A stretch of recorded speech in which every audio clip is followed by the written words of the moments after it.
ధూమపానము, మద్యపానము ఆరోగ్యానికి హానికరము. స్త్రీని వివక్షతో చూడడం దేశానికి ప్రమాదకరము.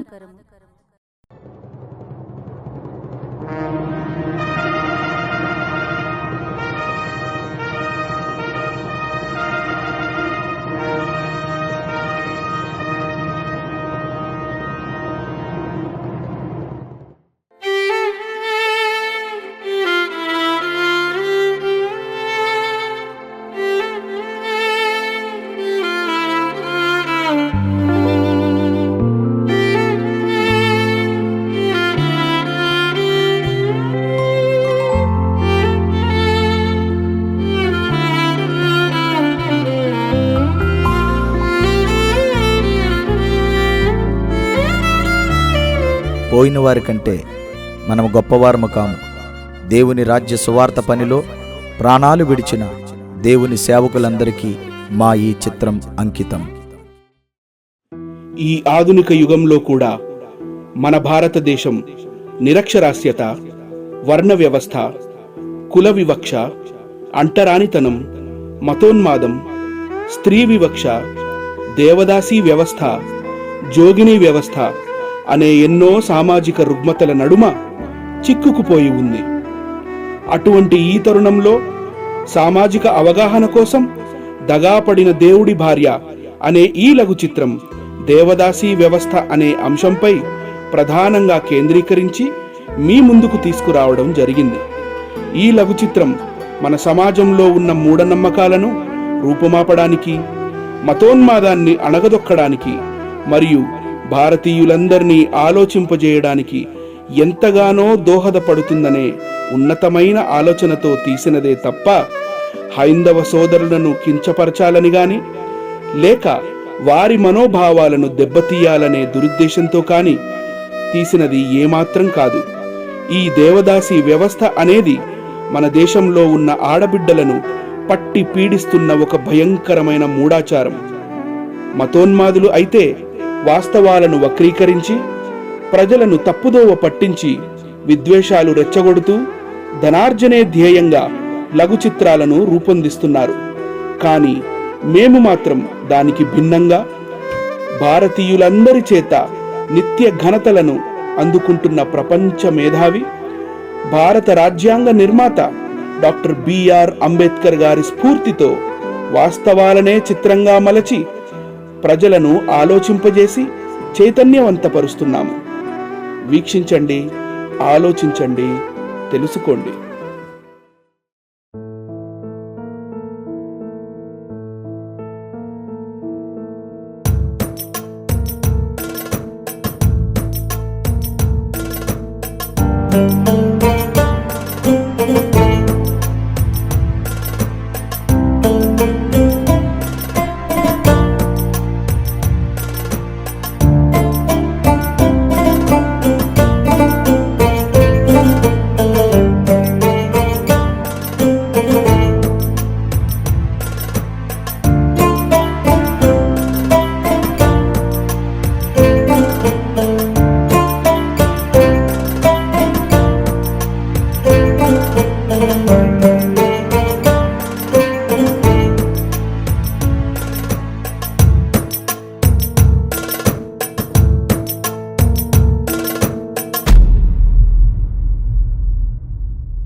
ఏం కూసవే?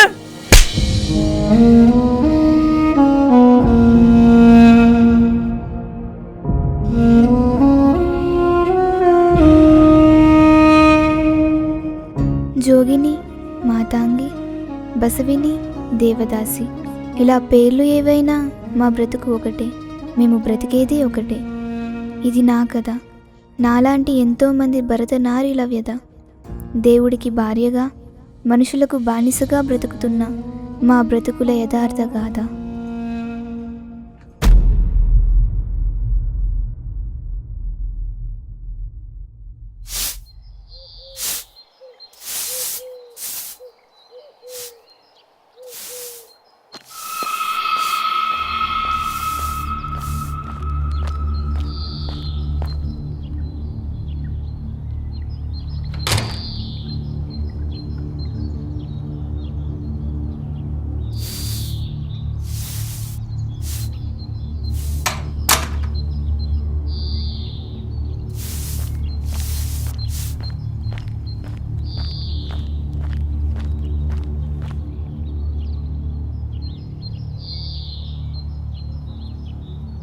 అమ్మా,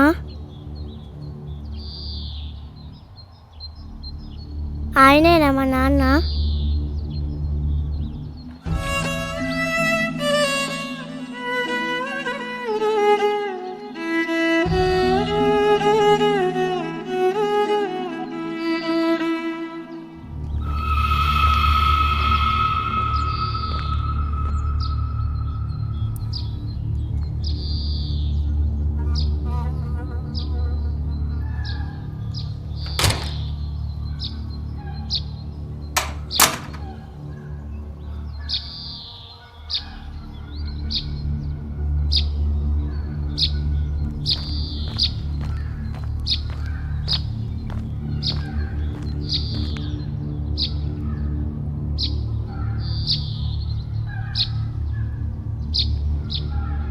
అమ్మా,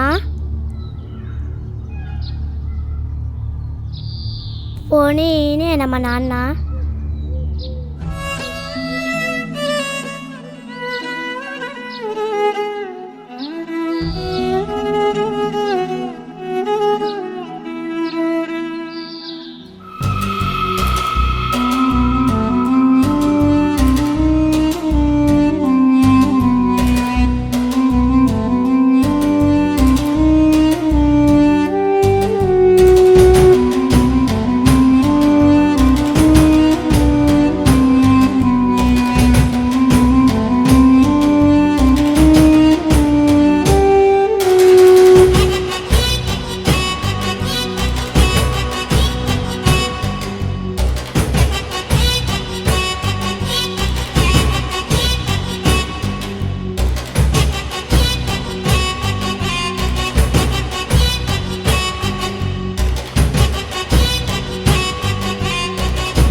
నాన్న, ఏయ్ ఛీ!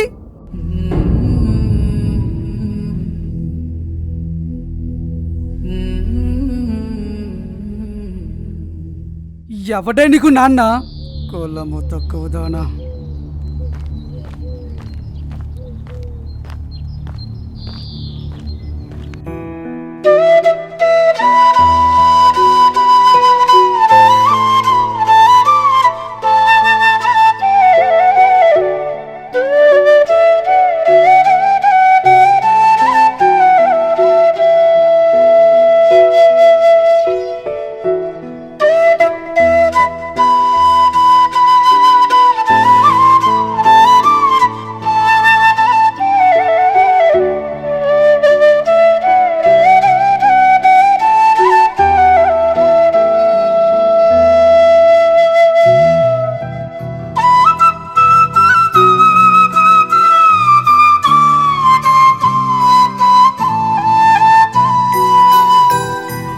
అమ్మా,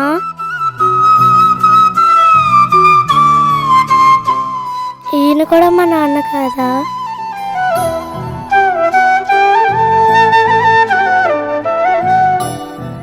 అందరికీ నాన్నన్నారు, నాకు తప్ప. ఒక బిడ్డ తన నాన్న ఎవరని తన అమ్మను తప్ప ఇంకెవరిని అడుగుతుందమ్మా? ఇంతకీ మా నాన్న ఎవరమ్మా?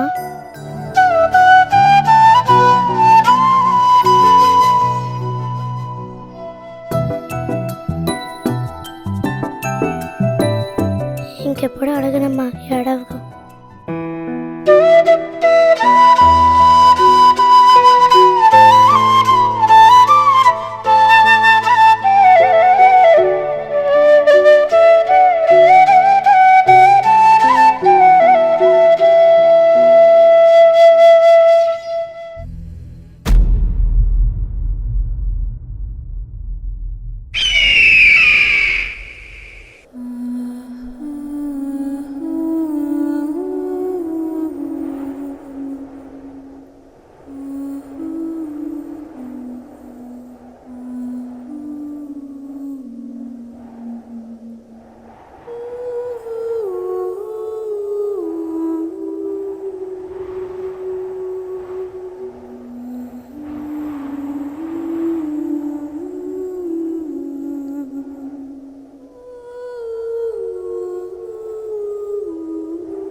ఈ శవాన్ని ఎక్కడి నుండి కదల్చడానికి వీల్లేదు.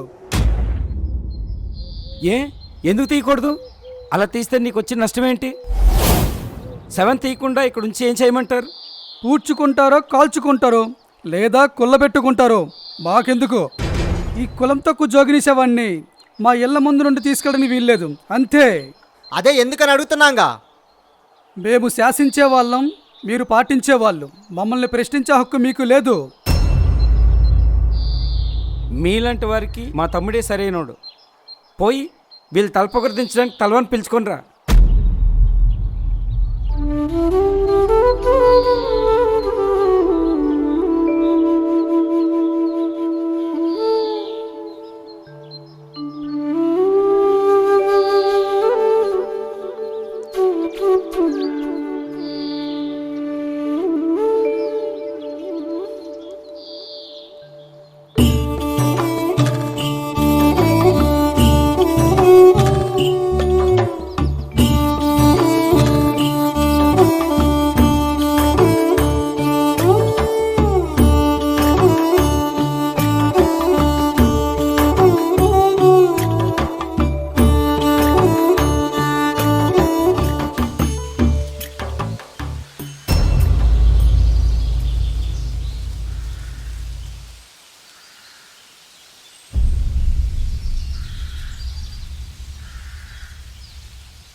ఏమైంది మామ అట్టా దిగాలుగా కూర్చున్నావు?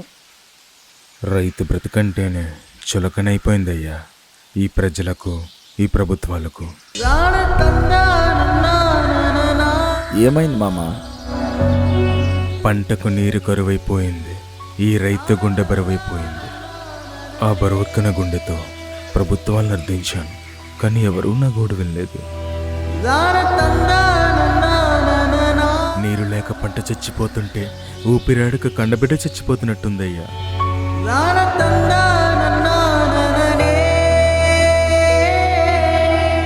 మనకండగా ఎవరూ లేరయ్యా, ఎవరూ లేరు. మామ, రైతుకు ప్రజలండ, ప్రభుత్వ నాయకులండ ఉన్నా లేకపోయినా రైతుకు రైతే అండ. దిగులు పడక మామ, నా పొలంలో నీళ్లు నీ పొలంలో వదులుతాను.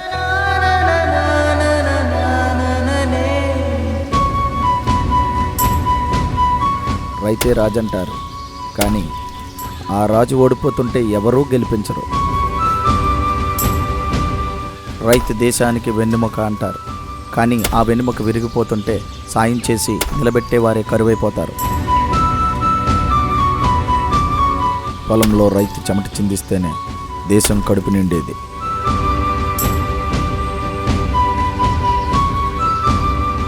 ఎరువును అరువుకి తెచ్చుకొని కరువు బారిన పడినప్పుడు, మన రైతుల మెడకు ఉరితాడు బిగుసుకున్నప్పుడు, మన కంఠంలో పురుగుల మందు ప్రవహించనప్పుడు, ప్రభుత్వ లాఠీ మన ఒంటి మీద రులిపించనప్పుడు, వారి తుపాకీ గుండు మన గుండెల్ని చేల్చనప్పుడు, వారి అహంకార రథచక్రాల కింద రైతు నలిగిపోనప్పుడు, అప్పుడు దేశం బాగుపడుతుంది.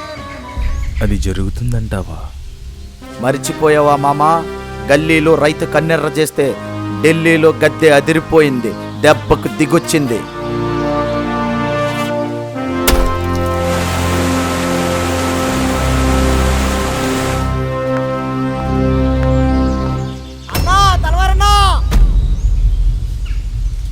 ఏంది తమ్మి? ఊర్లో ఓ సమస్య, మీరు రావాలా? సరే వస్తాపా.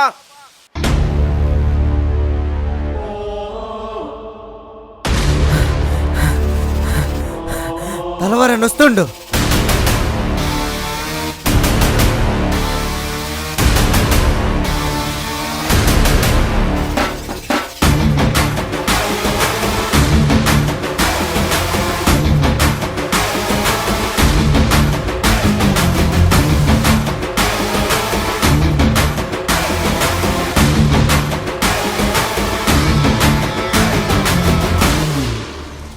ఏందయ్యోరు, శవాల కాడ ఏంది పంచాయతీ? ఏందయ్యోరు అట్ట నీళ్లు నములుతా ఉండవు? ఏం లేదు తమ్మి, ఈ తల్లి శవం కులం తక్కువ శవం అంట. ఈ శవాన్ని వాళ్ళ ఇళ్ళ ముందు నుండి తీసుకొని వెళ్ళకూడదంట. అలా తీసుకొని వెళ్తే వాళ్ళ పరిసరాలు అపవిత్రం అవుతాయంట. ఆహా, అయ్యోరు ఏంది కథ? ఏమి నేను అన్న దాంట్లో తప్పేముంది? మేము బ్రాహ్మణులము, అగ్రవర్ణస్థులము, తడిమడి ఆచారాలతో ఉన్నవాళ్ళము. అలాంటి మా ఇళ్ల ముందు నుండి ఈ కులం తక్కువ శవాన్ని తీసుకెళ్తే మా పరిసరాలు మేము అపవిత్రమైపోము. అందులోనూ ఇదొక వ్యభిచారి. అయ్యారు, మాట జాగ్రత్త. తనకు తానుగా వ్యభిచారిగా మారిందా లేదా మీరు మార్చారా? అభం శుభం తెలియని వయసులో దేవుడికిచ్చి పెళ్లి చేశామని చెప్పి ఆ తల్లిని వ్యభిచారిగా మార్చింది మీరు కాదా? మేము బ్రహ్మజ్ఞానులం. మేమేమి చేసినా అది లోక కళ్యాణార్థమే. కళ్యాణం దేవుడిది, గర్భాధానం మీద.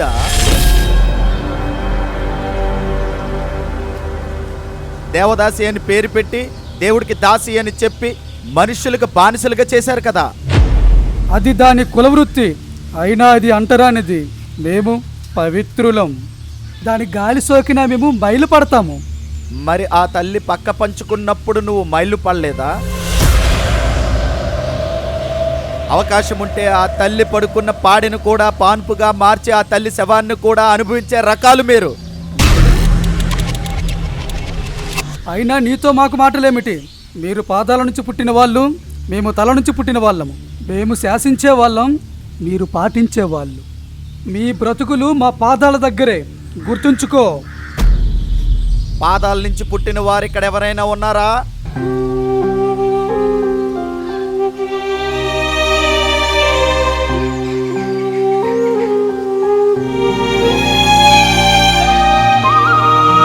మేమెవరం పాదాల నుంచి పుట్టిన వారం కాదు, అమ్మ గర్భం నుంచి పుట్టిన వారం.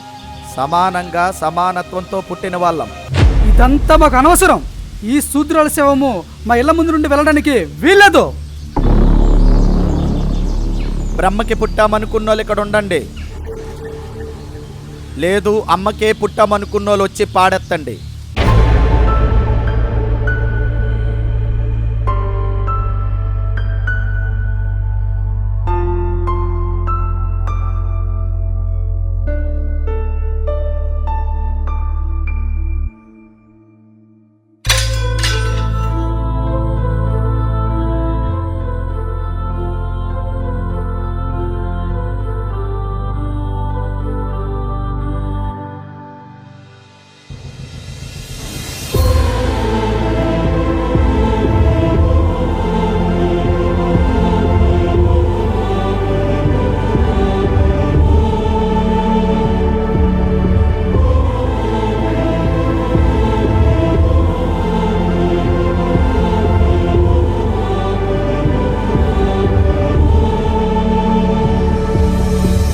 అమ్మ, మా నాన్న ఎవరో చెప్పేసి వెళ్ళిపోమ్మా.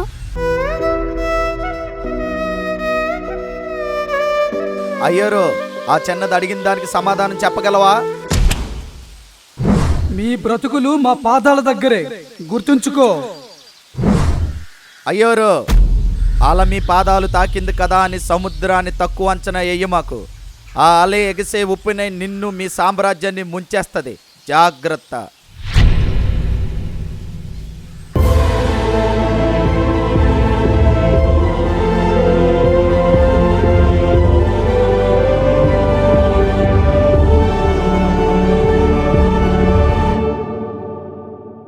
దీని తల్లి చచ్చింది.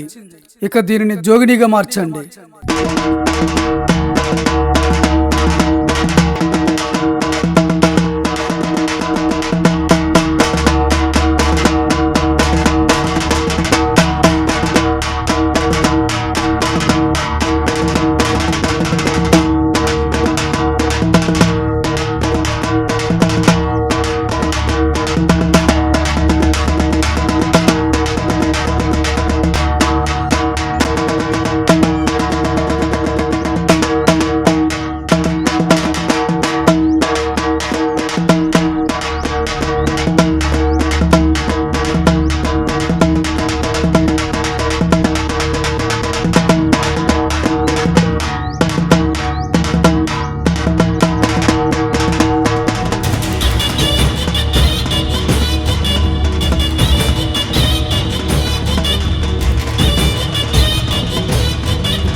ఎక్కడికి అయ్యారు? భోజనం పెడతారా? ఏయ్, రా!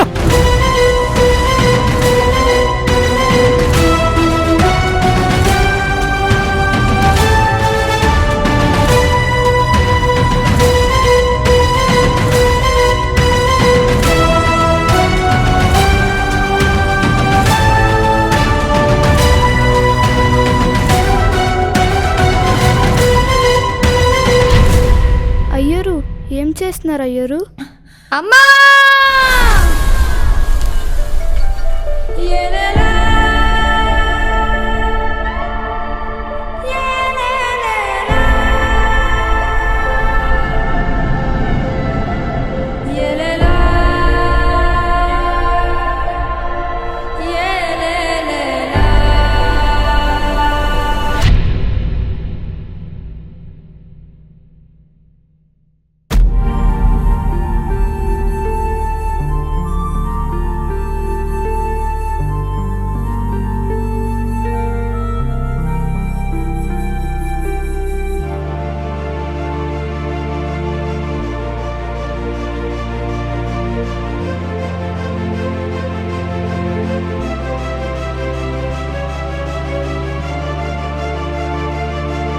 చాలా రోజుల తర్వాత నేను నా స్నేహితురాల్ని కలవడానికి వెళ్తున్నాను.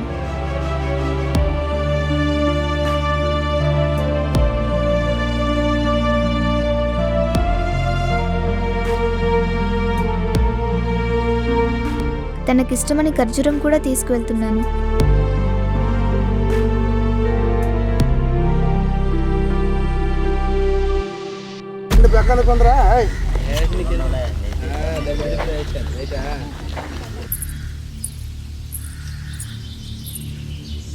రే రే జోగిని రా, జోగిని జోగిని.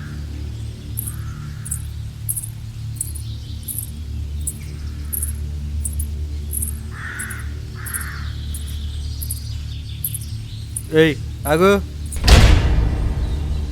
ఏమే యాడికి పోతున్నా? మేమందరం వీడుంటే నువ్వే అడిగి పోయేది. పక్కూర్లో కూడా నువ్వే జోగినివా? ఆహా ఏ ఆగు.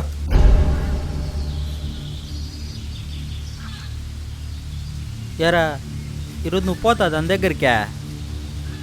పోనీ నువ్వు పోరా, లేదా నేను వచ్చేదా?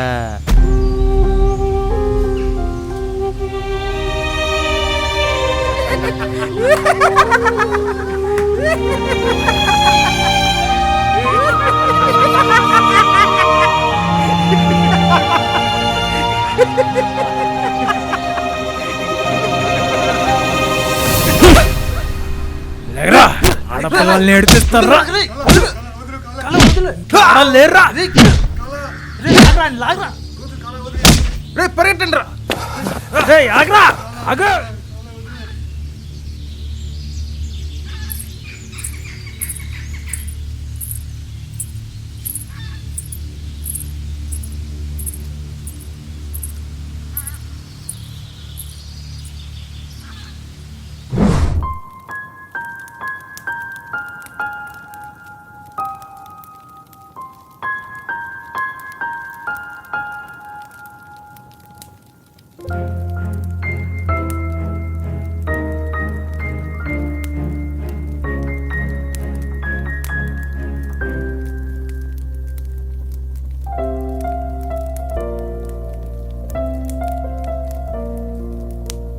కీర్తి,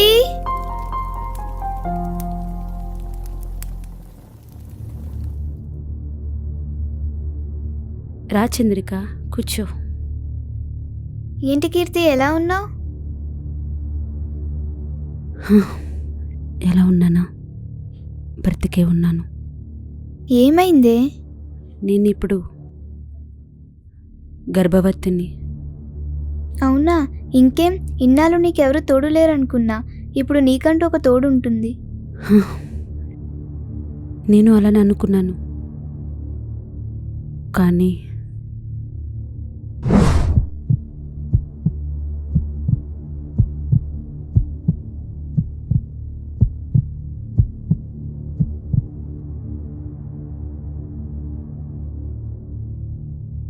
నువ్వు కంగారు పడవలసిందేమీ లేదు.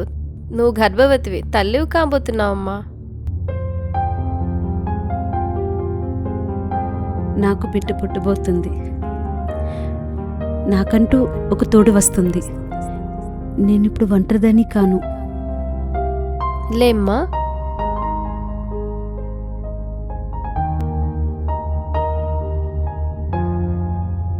ఈ సమయంలో నువ్వు చాలా జాగ్రత్తగా ఉండాలమ్మా. బరువులు మోయకూడదు, సమయానికి తినాలి, ఆందోళన ఉండకూడదు, వీలైనంత విశ్రాంతి తీసుకోవాలి. సరే అమ్మా. తరచూ హాస్పిటల్కి వస్తూ ఉండండమ్మా. నీ పేరమ్మా? కీర్తి అమ్మా. వయసు? 26. నీ భర్త పేరు చెప్పమ్మా.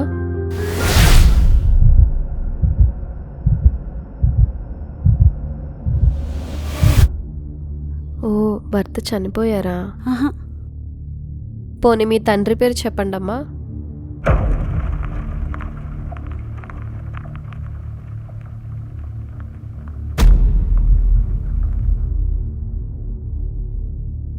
నీకు తండ్రి కూడా లేడా తల్లి?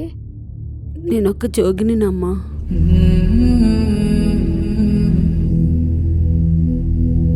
మతం పేరుతో, ఆచారాల పేరుతో మనుషులను బానిసలుగా వాడుకుంటున్న వారి చేతుల్లో నువ్వు కూడా బానిసవైపోయావా తల్లి?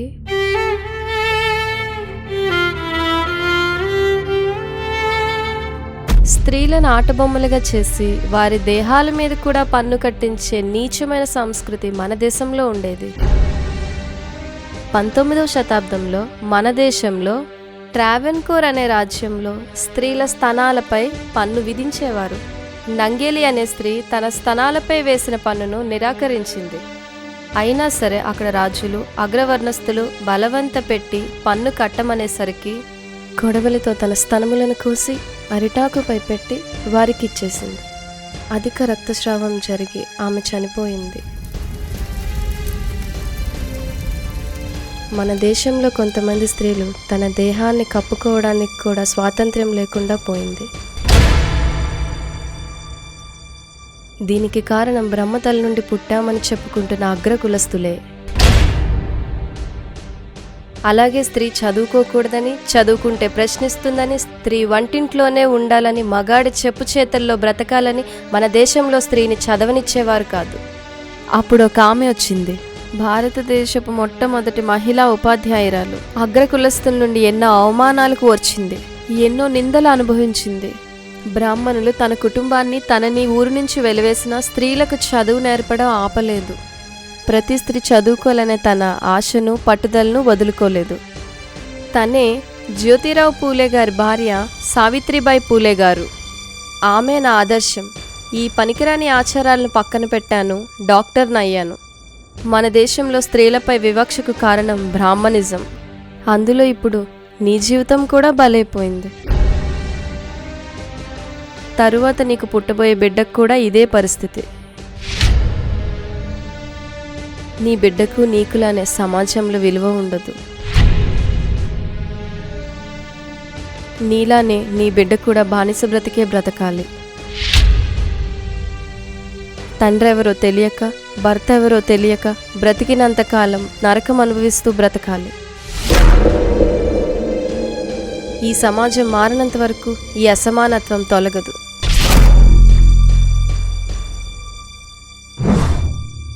అప్పుడు నాకు అనిపించింది, నాకు ఎలాగో తండ్రి కానీ భర్త కానీ లేరు. అలాగే నాకు పుట్టబోయే బిడ్డకు తండ్రి భర్త ఉండరని తలుచుకుంటేనే చాలా బాధగా ఉంది. నా పిల్లల బ్రతుకు కూడా నాలాగే బలవుతుందా అని ఆలోచిస్తేనే గుండు కొట్టుకుంటున్నా, గొంతులో ఊపిరున్న ప్రాణం పోయినట్టుంది. చచ్చిపోవాలనిపిస్తుంది చంద్రిక.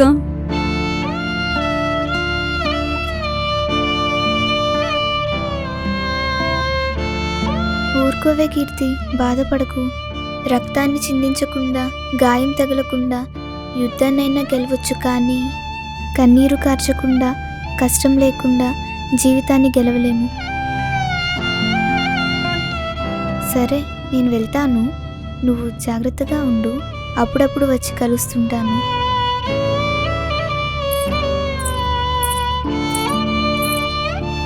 వెళ్తాను.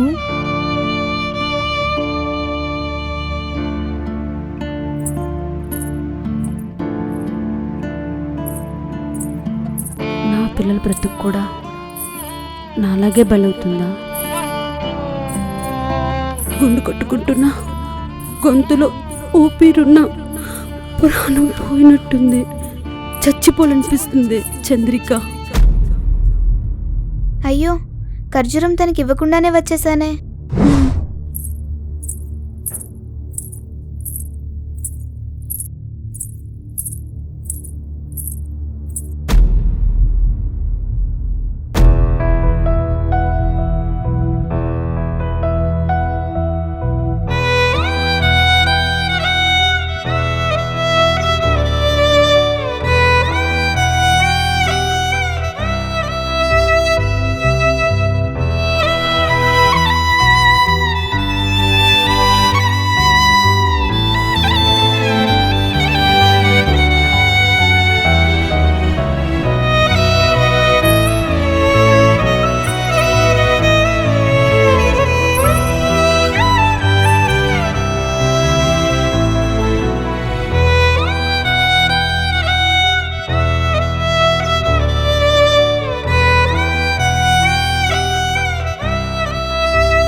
చచ్చిపోవాలనిపిస్తుంది చంద్రిక.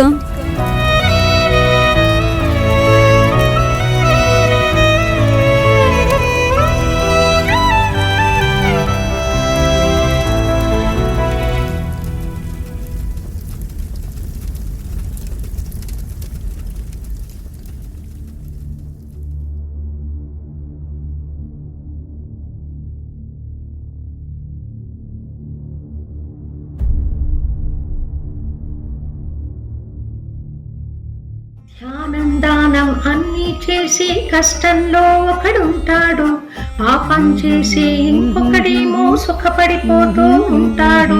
ఇదేమి న్యాయం అంటూ మనిషి విస్తుపోతూ ఉంటాడు.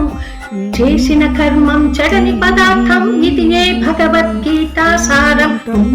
అంటావా మాధవ, అంటావా అంటావా మాధవ, అంటావా అంటావా మాధవ, అంటావా అంటావా మాధవ అంటావా. ఏమేవ్, కాస్త మంచినీళ్ళు తీసుకురా. తెస్తున్నానండి. త్వరగా.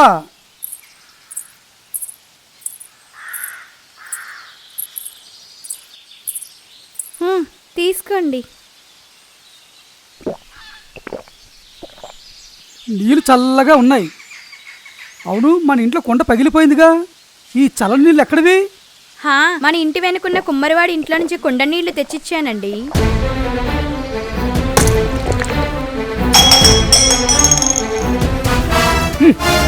శూద్రుడి ఇంట్లో నీళ్ళు నా చేత తాగిపిస్తావా? అప్రాచ్యురాల, ఇంకోసారి శూద్రుడి ఇంట్లో నుంచి ఏమైనా తెచ్చావా జాగ్రత్త.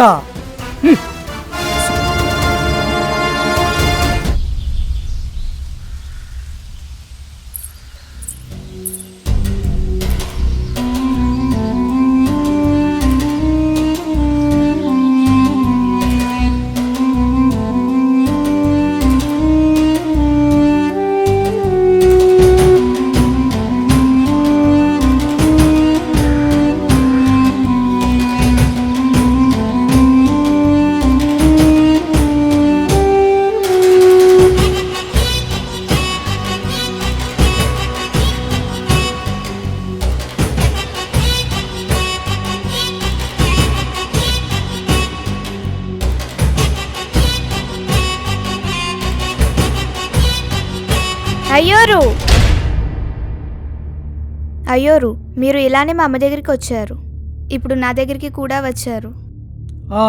అయితే ఒకవేళ మీ వల్లే మా అమ్మకి నేను పుడితే, మీరే నా తండ్రి అయితే మీ కూతురుతో ఇలానే చేస్తారా? చెప్పండి అయ్యోరు.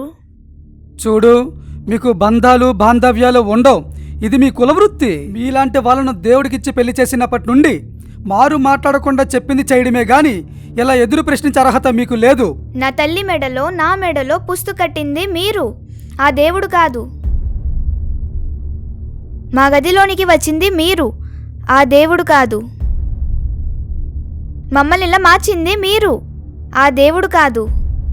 మీరు దేవుడు మనుష్యులు, గుడికి సమర్పించిన వారు. మీ జీవితాలు ఇలాగే ఉండాలి. దేవుడు మనుషులుగా మీరే సమాజంలో కాళ్ళు మొక్కించుకుంటారు, పూజలు అందించుకుంటారుగా.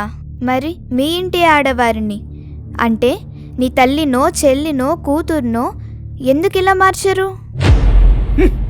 మీరు అస్పృశ్యులు, అంటరాని వారు, పాదాల నుండి పుట్టినవారు. మా పాదసేవ చేసుకుంటూ బతకాల్సిందే. మీ నీడ తాకినా మేము మైలుపడేంత పవిత్రులము. అయ్యోరు, మా నీడ తాకితేనే మైలైపోయే మీరు మా ఒళ్ళు తాకితే మైలైపోరా?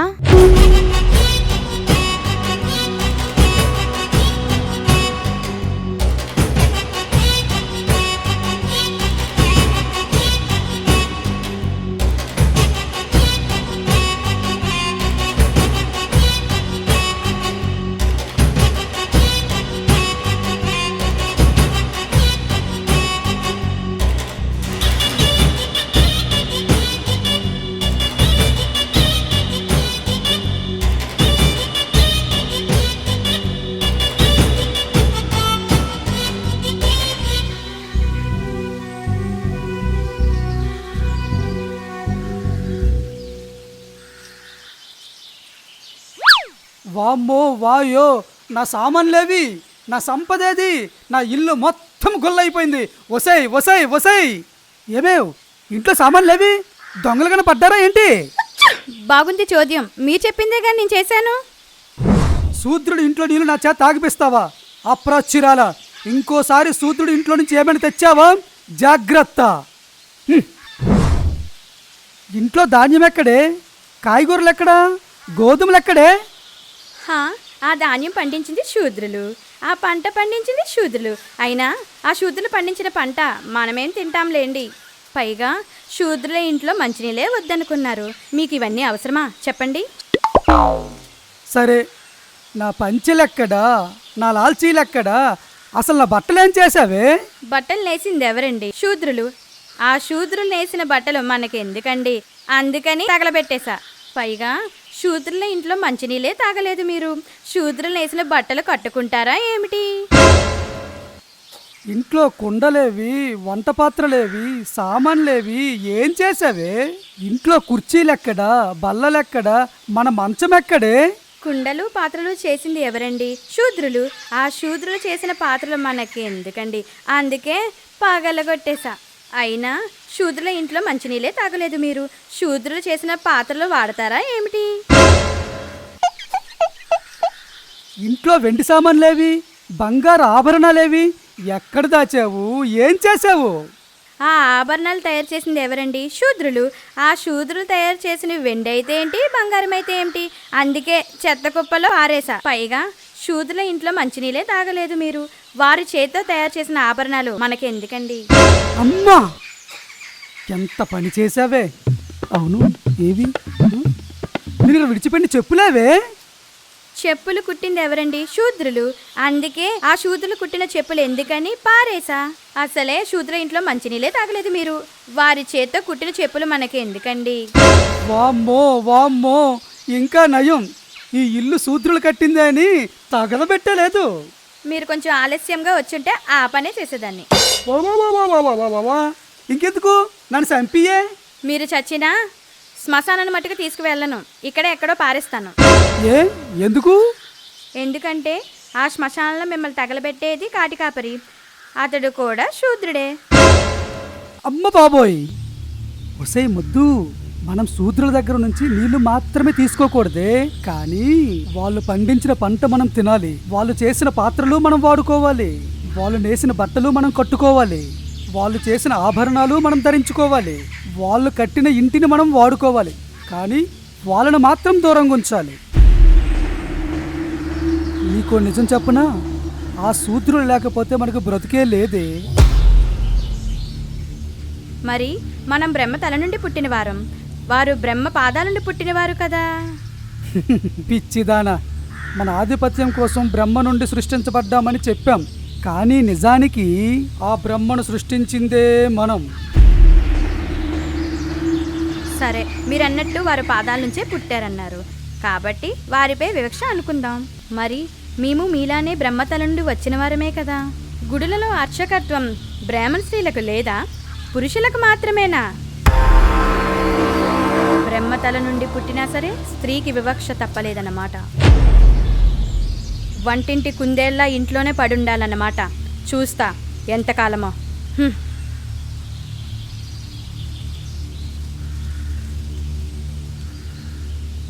ఆ జోగిని దగ్గర దెబ్బ, నా భార్య దగ్గర దెబ్బ, దెబ్బ మీద దెబ్బ.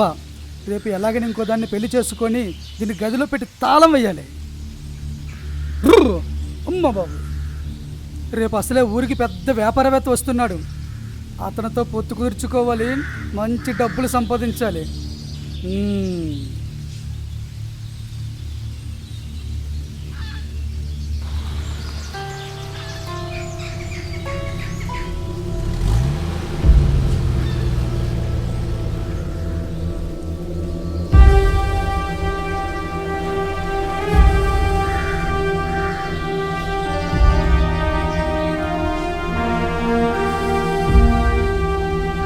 సార్ గారు బాగున్నారా?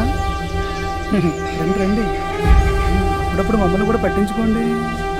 మీరు మా ఊర్లో వ్యాపారం బాగా చెయ్యాలా, లాభం దండిగా రావాలా? చూద్దాం చూద్దాం.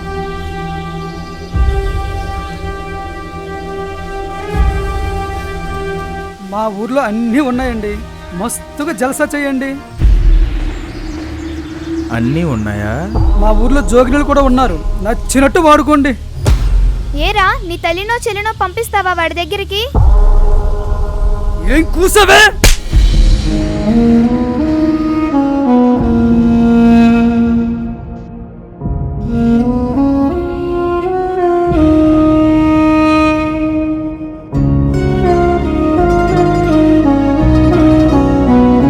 ఇదే నా కథ, మాలాంటి వారి వ్యధ. ఎంత పొగరే నీకు!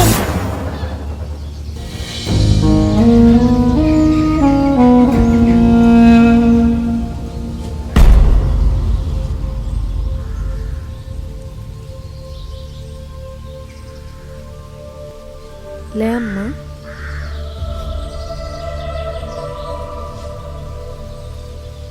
మీకు ఏ హక్కు ఉందని తనని కొట్టారు? ముఖాన బొట్టు లేకుండా మొగుడు చచ్చిన ముండలాంటి దానివి నువ్వేంటే నాకు చెప్పేది? బొట్టు లేని నేను మొగుడు చచ్చిందాన్ని అయితే బొట్టున్న నీకు మొగుడవడు. మరి బొట్టున్న ఈమెకు భర్త ఎవరో చెప్పు. ఏమయ్యోరు, మాట పడిపోయిందా? అయినా దానితో మాకేంటి? 10 మంది దగ్గరికి పోయే వ్యభిచారి. 10 మంది దగ్గరికి వెళ్ళిన ఆడది వ్యభిచారి అయితే 16,000 మంది దగ్గరికి వెళ్ళిన ఒక మగవాడిని ఏమనాలి? నీ వాలకం చూస్తుంటేనే కిరస్తాని దానిలా ఉన్నావు. నువ్వు నిజంగా భారతీయులవైతే ఏది భరతమాతకి జైకొట్టు. నువ్వు ఏ భరతమాత కోసం మాట్లాడుతున్నావు? ఫోటోలలో కాసేపు జెండా పట్టుకొని సింహం మీద టీవీగా కూర్చుంటుందే, ఆమె గురించి. ఆమె ఎక్కడ పుట్టింది, ఎక్కడ పెరిగింది, ఆమె చరిత్ర ఏమిటి? నాకు తెలిసిన భరతమాత ఎవరో తెలుసా? ఆ భరతమాతను గర్భంలో ఉండగానే చంపేస్తున్నారు. ఆ భరతమాతను మానభంగం చేసి చిదిమేస్తున్నారు. ఆ భరతమాతను వృద్ధాప్యంలో ఒంటరిగా విసిరేస్తున్నారు. ఈ భరతమాతను వేశ్యగా మార్చింది మీరే. ఇప్పుడు ఆ భరతమాతనే నువ్వు చంప మీద కొట్టావు, అవమానించావు. భారతీయ స్త్రీలందరికీ జై కొడతా, ఎందుకంటే భరతమాత అంటే బొమ్మలో కాదు, ప్రతి అమ్మలో చూడాలి. స్త్రీలను గౌరవించమని మా సనాతన గ్రంథాలు ఎప్పటి నుంచో చెబుతున్నాయి. అవును, స్త్రీల కోసం మీ గ్రంథాల్లో ఏముందో ప్రజలకు చెప్తేగా తెలిసేది. స్త్రీలపై చూపే వివక్ష, స్త్రీలను అవమానించే వ్రాతలు. మనుధర్మశాస్త్రం 2వ అధ్యాయం 213, 14, 15 శ్లోకాలు. పురుషులను మోహింపజేయ గుణము స్త్రీలకు సహజ సిద్ధమైనది, కావున వివేకవంతులు స్త్రీల దగ్గర జాగ్రత్తగా నుందురు.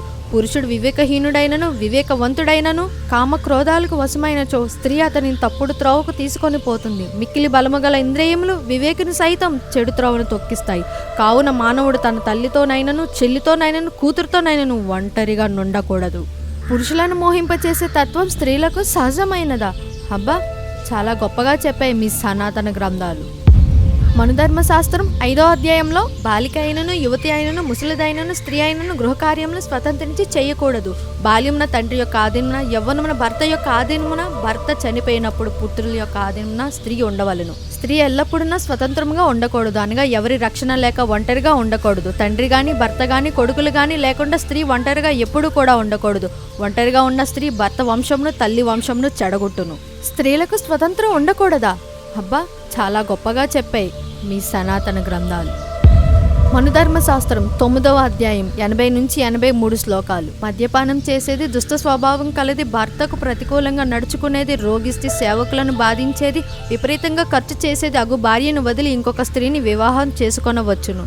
సంతానం కలగకపోతే 8 సంవత్సరాలు, పుట్టిన బిడ్డలు చస్తూ ఉంటే 10 సంవత్సరాలు, ఆడపిల్లలే కంటూ ఉంటే 11 సంవత్సరాలు చూసి పునర్వివాహం చేసుకోవాలి. ఎప్పుడు నిష్ఠూరులాడే స్త్రీని వెంటనే వదిలి ఇంకొక స్త్రీని వివాహం చేసుకోవాలి. తన భార్య రోగిష్టి అయిన అనుకూలవతి పతివ్రత అయితే భర్త ఆమె అనుమతి తీసుకొని పునర్వివాహం చేసుకోవాలి. ఆమెను ఎప్పుడు అవమానపరచకూడదు. భర్త ఇంకొక వివాహం చేసుకున్నాడని కోపంతో ఇల్లు వదిలిపోయే భార్యను వెంటనే ఆమె కోపం తగ్గేంత వరకు నిర్బంధించాలి, లేకపోతే ఆమె తల్లిదండ్రుల దగ్గరకు వదిలిపెట్టాలి. భర్త వేరే పెళ్లి చేసుకుంటే భార్య అడగకూడదా? అడిగితే గదిలో పెట్టి తాళం వెయ్యాలా? అబ్బా, చాలా బాగా చెప్పాయి మీ సనాతన గ్రంథాలు. మనుధర్మశాస్త్రం అదే 9వ అధ్యాయంలో 30 ఏళ్ల వరుడు చక్కని 12 ఏళ్ల కన్యను పెళ్లాడాలని ధర్మశాస్త్రం విధి. 24 ఏళ్ల వాడు 8 ఏళ్ల చిన్నదాన్ని పెళ్లాడవచ్చు. ఇలా బాల్య వివాహాలను ప్రోత్సహించి వారి జీవితాల్ని నాశనం చేశారు. అబ్బా, చాలా గొప్పగా చెప్పాయి మీ సనాతన గ్రంథాలు. పరాశర స్మృతి 4వ అధ్యాయం 31 నుంచి 33 శ్లోకాలు. భర్త చనిపోయినప్పటికీ స్త్రీ బ్రహ్మచర్యాన్ని పాటిస్తూ ఉంటే చనిపోయిన తరువాత స్వర్గాన్ని పొందుతుంది. అట్లే చనిపోయిన భర్తతో అనుగమనము చేసిన స్త్రీ మానవ శరీరంలోని రోమాల సంఖ్య గల సంవత్సరములు భర్తతో స్వర్గంలో సుఖంగా ఉంటుంది. పాములు పట్టువాడు పుట్టలో ఉన్న పామును బలవంతంగా లాగినట్లు భర్తతో అనుగమనం చేసిన స్త్రీ తన భర్తను బలవంతంగానైనా స్వర్గానికి తీసుకొని పోయి అతనితో సుఖిస్తుంది. ఇలా సతీ సహగమనాన్ని ప్రోత్సహించి ఎంతో మంది అమాయక స్త్రీల ప్రాణాలు పోయేలా చేశారు. ఆహా, చాలా గొప్పగా చెప్పాయి మీ సనాతన గ్రంథాలు. ఇప్పుడు మీ స్వార్థం కోసం స్త్రీలను వేశ్యలుగా మార్చి మీ సరదాల కోసం సంతోషాల కోసం వారి జీవితాలని బలి చేశారు. ఛీ! ఇలాంటి వారికి మరలా ఇలాంటి ఊరి పెద్దల వత్తాసు. ఏం బాగావే?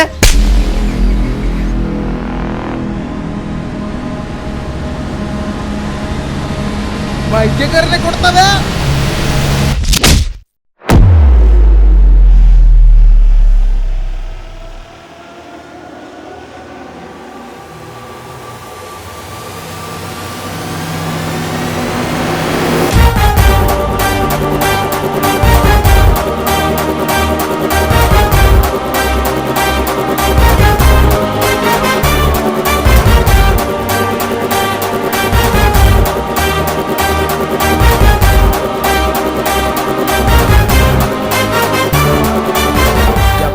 ఒంటి మీద చెయ్యి పడిందో కపాలం పగిలిపోద్ది. ఇతను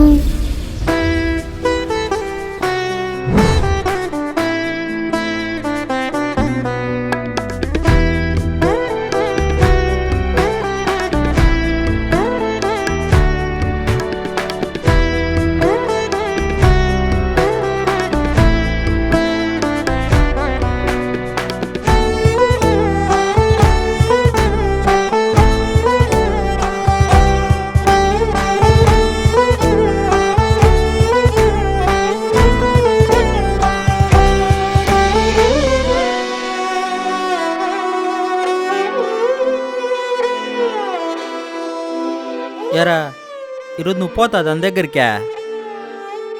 నువ్వు పోరా, లేదా నేను వచ్చేదా?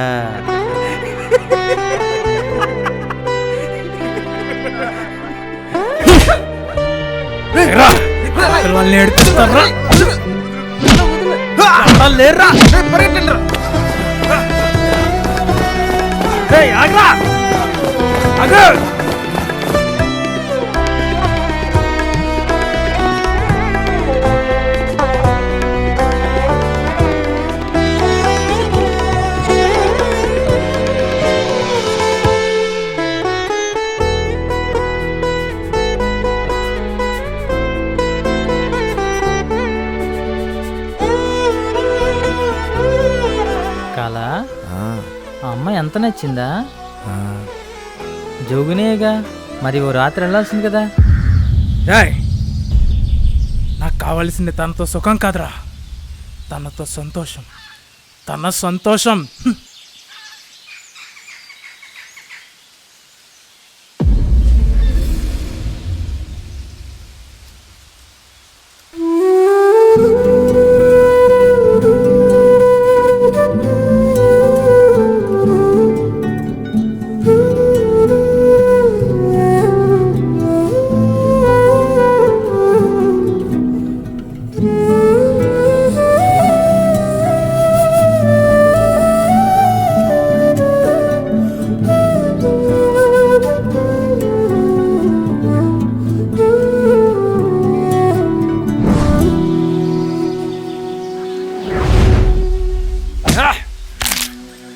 అమ్మని జోగినిగా మార్చి ఊరూరు వంతులేసి అనుభవిస్తుంటే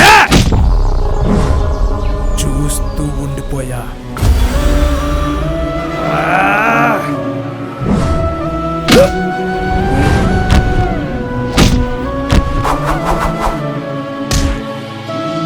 కనీసం మా అమ్మ చనిపోయినప్పుడైనా ఒక్కడైనా చూడ్డానికి వచ్చాడ్రా?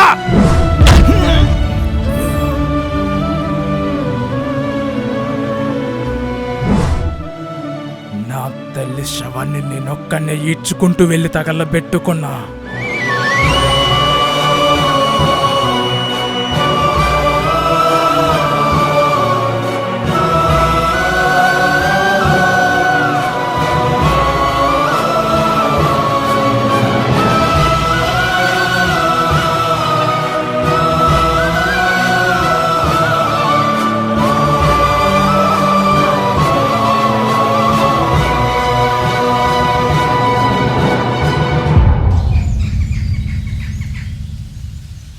మీ వల్ల ఊర్లో ఎంతో మంది జీవితాలు నాశనం అయ్యాయి.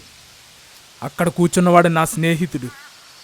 వాడి చెల్లెని జోగినిగా మార్చి ఎవడెవడో అనుభవిస్తుంటే చూస్తూ ఉండలేక పిచ్చోడైపోయాడు.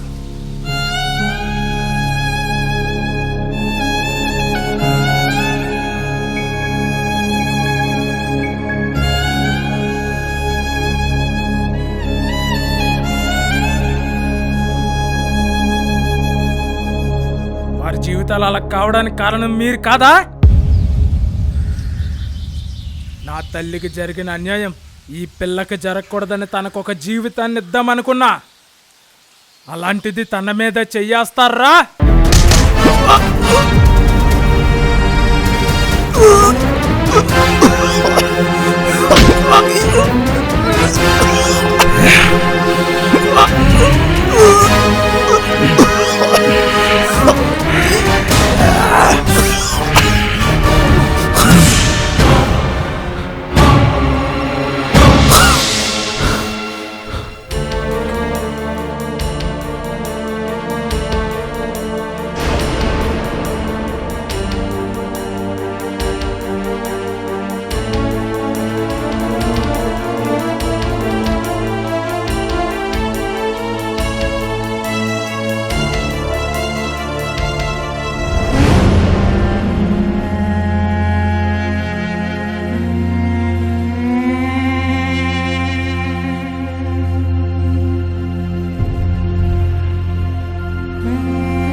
అమ్మా, నీకు ఇష్టం లేకపోయినా ఎందుకు ఈ పని చేస్తున్నావు?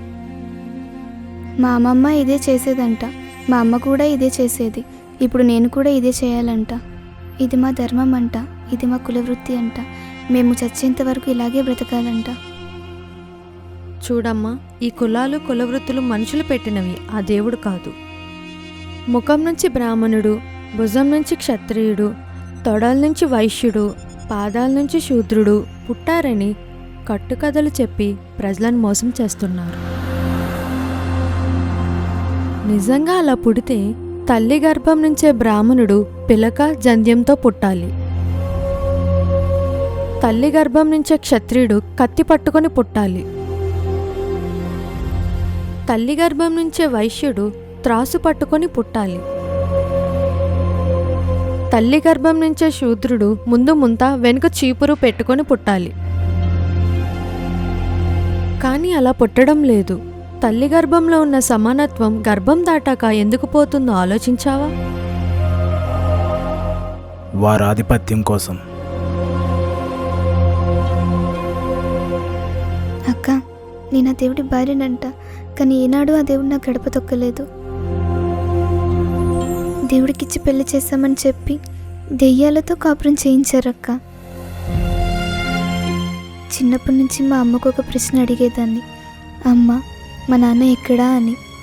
సమాధానం చెప్పకుండానే వెళ్ళిపోయింది. అక్క, ఇప్పటికీ మా నాన్న ఎవరో కూడా నాకు తెలియదక్క. చివరికి ఆ దేవుడికి కూడా నేను కూతుర్ని కాలేకపోయానక్క.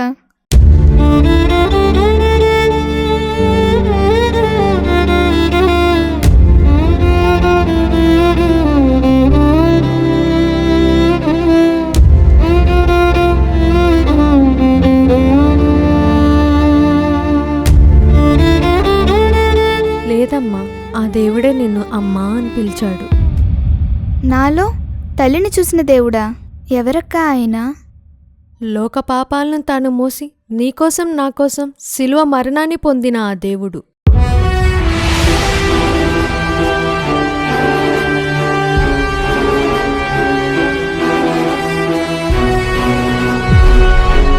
కాలశకానికి మధ్యగా నిలబడిన ఆ దేవుడు.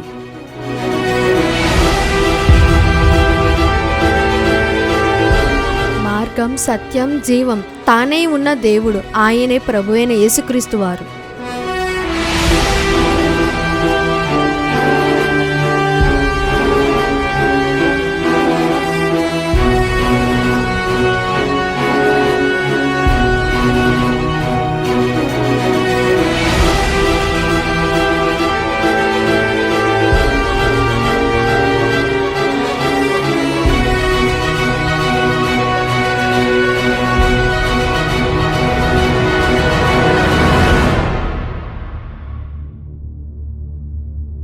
నీలానే ఆయన దగ్గరకు కొంతమంది ఒక వేశ్యను తీసుకొచ్చారు.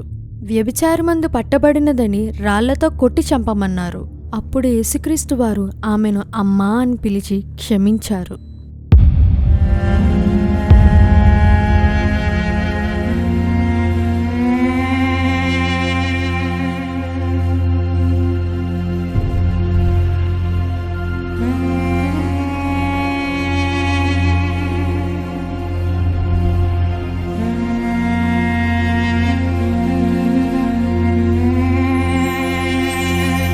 మీలో పాపం లేనివాడు మొదటిగా ఆమె మీద రాయి వేయండి.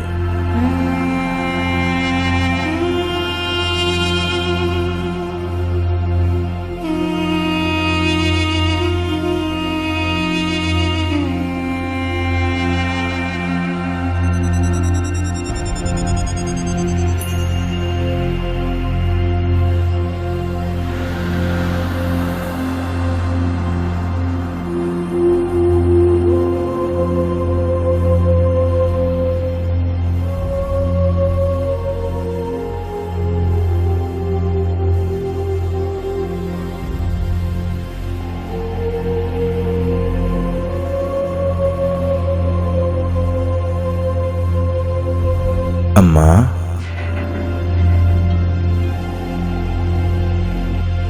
నేను నిన్ను శిక్షించను. లేచి వెళ్ళమ్మా, ఇకపై పాపం చేయకు.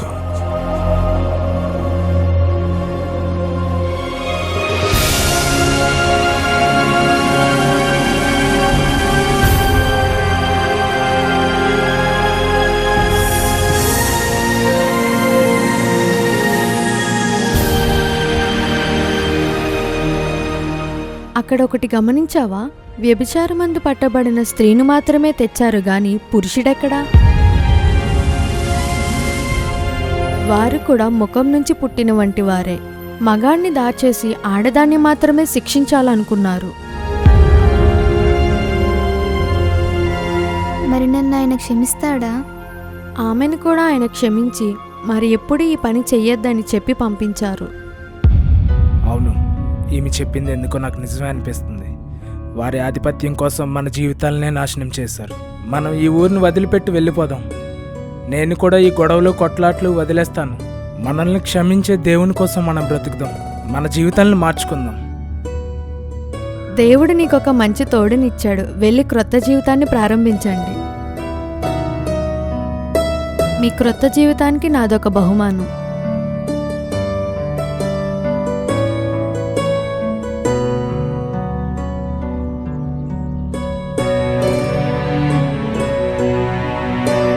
నా జీవితానికి ఒక అర్థం చెప్పావు. వెళ్ళొస్తానక్క.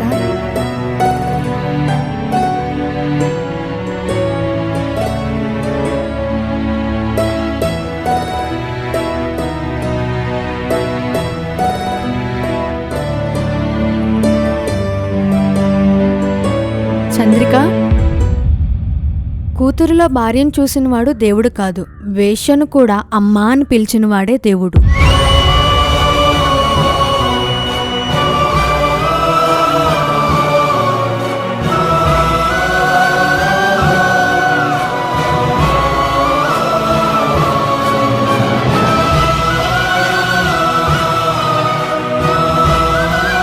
కళ, చంద్రిక, మనం మళ్ళీ ఈ ఊరికి రావాలి.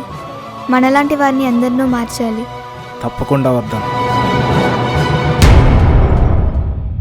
ఇది వారి జీవితాలకు ముగింపు కాదు, మార్పుకు ఆరంభం.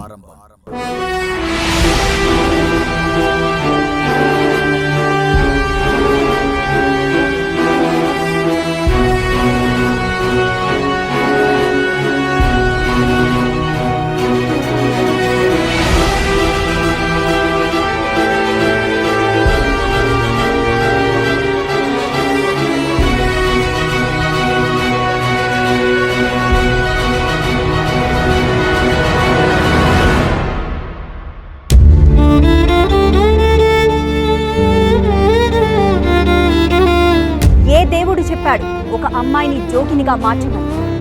ఈ మమ్మల్ని ఒక దేవుని దగ్గరికి తీసుకుపోయి ఆ దేవుని కాడ దేవుని బొట్టు కట్టి వదిలేస్తారు మేడం.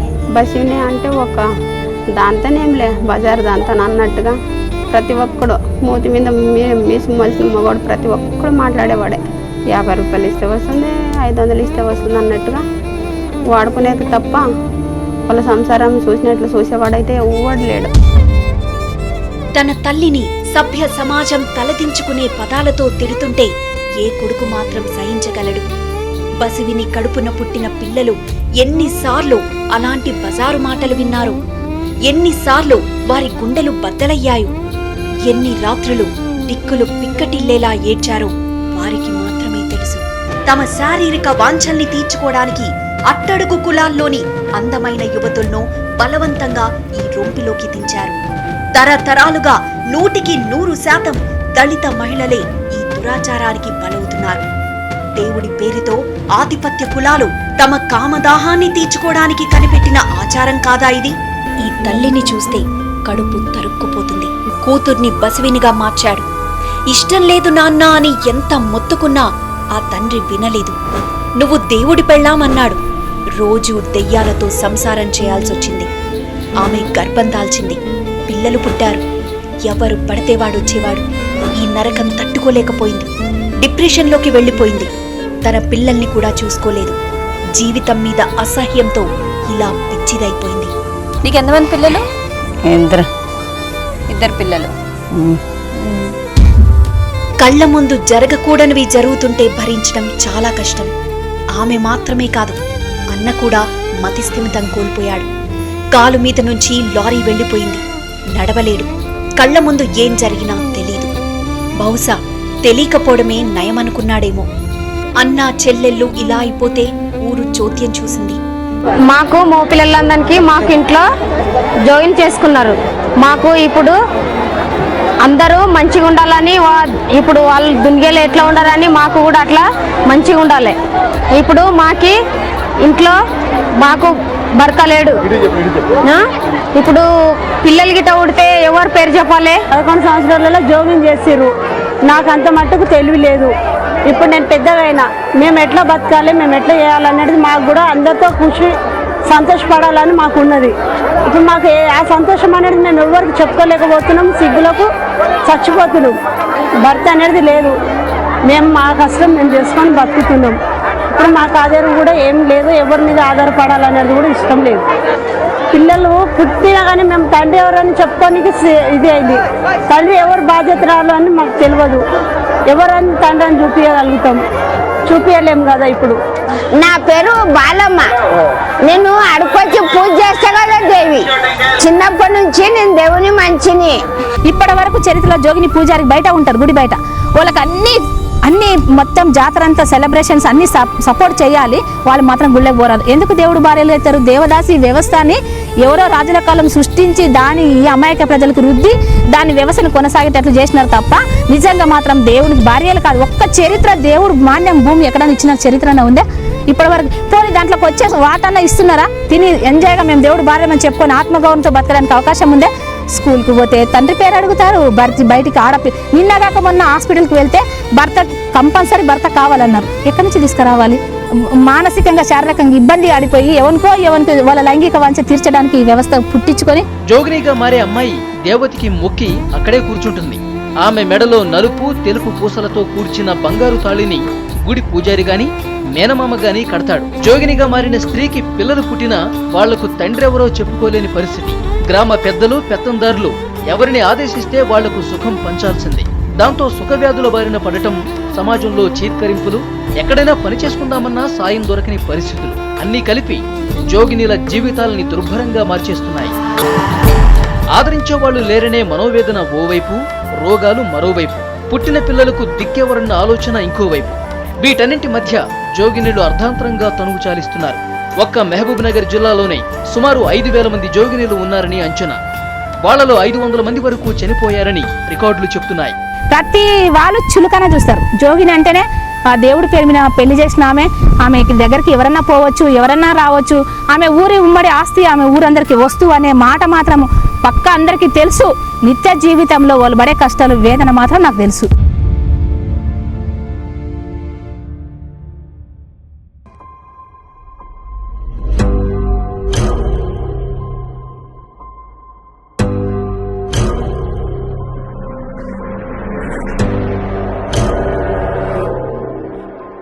ఒకే నేరం ఇద్దరి మీద మోపబడి ఉంది.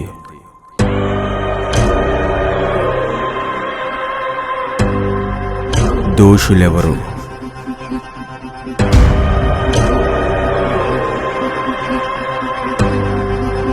నిజం తేలాల్సి ఉంది.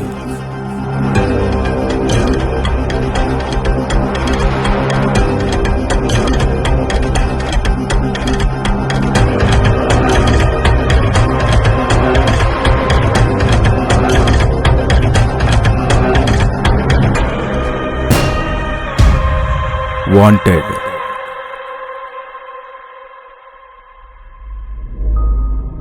త్వరలో.